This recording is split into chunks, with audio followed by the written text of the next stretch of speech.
Hello, everybody. I hear there's a big test coming up, and it's actually the last regular test that you'll be having this school year. Well, my family and I, we've decided, yes, I'm talking about all of you guys, have decided that we want to help you with this.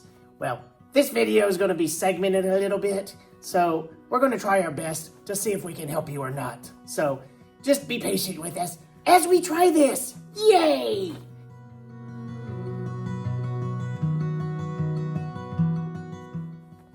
Hello, everybody. It's me, Kevin. Well, I'm supposed to be telling you about the Spanish influence of the colonization of the New World. Yep. I don't know much about it, undoubtedly, but I'm going to do my best. Okay, so they decided that they were going to try to colonize everything, and that one of the biggest things they had was spreading their faith. What was that phrase? God, glory, and gold. Yep.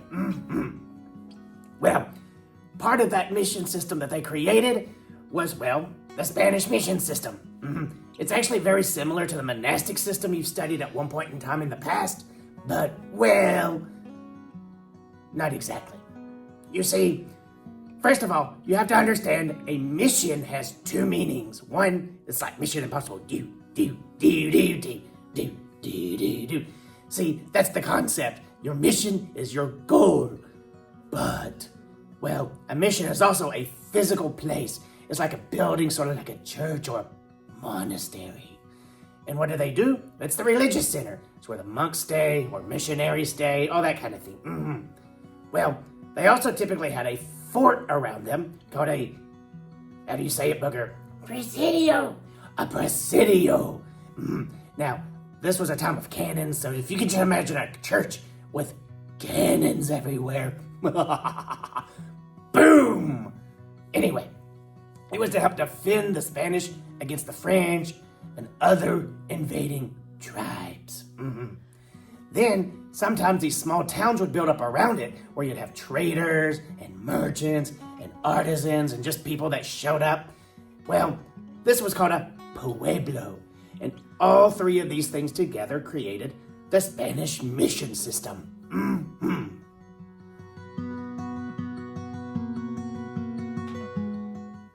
Okay, everybody. I am supposed to be talking about the encomienda system. So, yes, they spread out religion, and they had these little systems set up that was sort of like a monastery, and, well, kind of reminded everyone of manorialism. See, Reconquista had been happening in Spain, so during the feudal time, they didn't really have a feudal system. But they created one. So, in order to help control the native population, they created something called this encomienda system, in which they would award soldiers with people.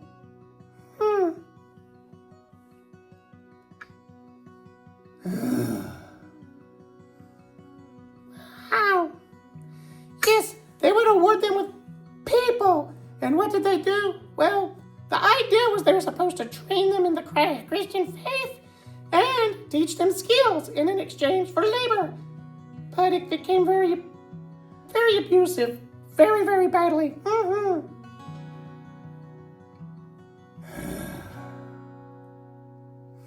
Wow. So, what ended up happening was a man named Bartolomé de Casas. He was a lawyer in Spain. And, well, he decided there were fruits that he could take a hold of in the New World. I don't mean the actual fruit. I mean rewards, prizes, glory. But as he came over, he became a priest, and he started seeing these abuses. And, well, he didn't like it very much. Not at all. So, he proposed to the royalty of Spain. Yes, he actually appealed to them, and he said, hey, you know what? This is their land, and we live there. We can't take their land from them. Why are we doing this? We gotta stop that! Well, the crown didn't like that at first, because, well, the Native Americans, they were the slave force. They were their manual labor, but they were also dying. Disease, murder, starvation.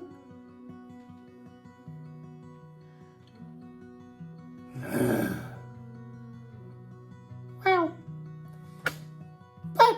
solution. He decided, since the system was already in place, he recommended African slaves. Well, keep hearing a clinking sound. Oh well. Yes, he did. And it took off. Now, this man had no idea what was going to happen. In fact, he actually ended up recanting this and tried to stop slavery as well because, well, he didn't want what he saw happening to happen. But, well, sometimes the best of intentions can lead to bad things.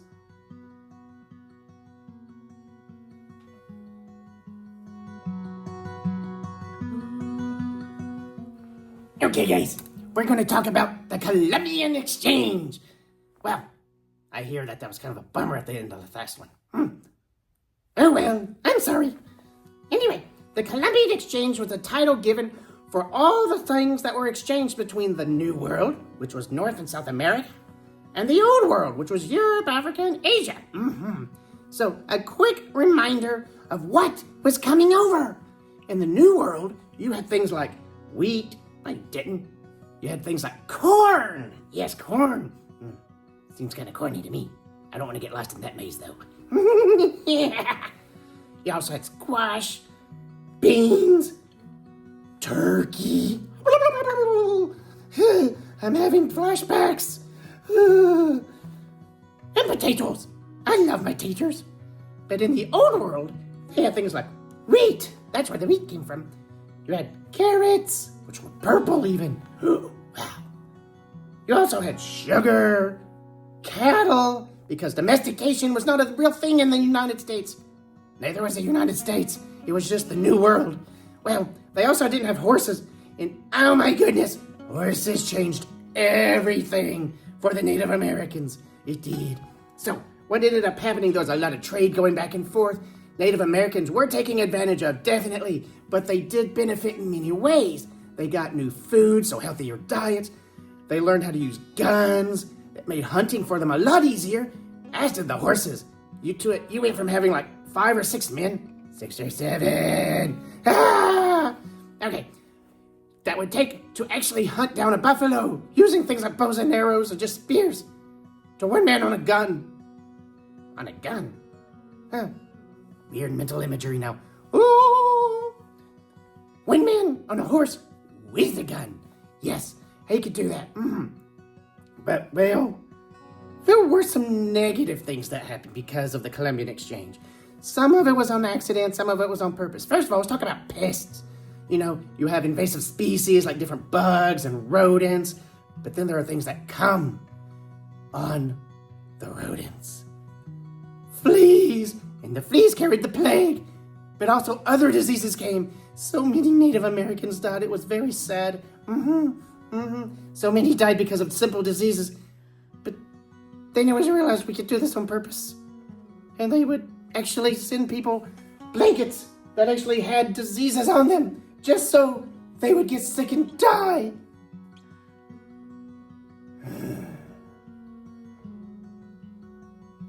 Well, anyway, so, yeah, it was pretty bad.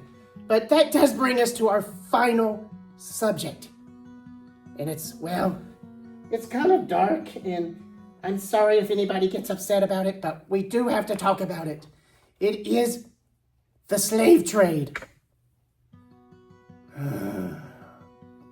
It's okay. So, unfortunately, it didn't help that Bartolome de las Casas decided that slaves would be better than the natives. Of course, he did fight against it eventually. But, well, the Dutch ended up trading for slaves at one point in Africa. And then those guys shipped over to the New World, mainly the Caribbean. Then they would go up to the major part of the world. Then they would go over to England and the rest of Europe. And then there would be the exchange of sources, manufactured goods and raw resources and everything. And it became known as the Trade Triangle. I know, I get it. But unfortunately, it is a very dark part in American history. It is, and it will continue on for a while. Unfortunately, this is not where this class ends. But I will tell you, we may be watching a movie later on that discusses how the slave trade as a whole ended. Yay! Anyway, guys, I hope you do very well on the test. Study. Make sure you get some rest. You the actual study guide for once, people. The study guide. Okay. That's enough. But get some rest, plenty of it, and well, I will see you tomorrow. And yes, I will stare.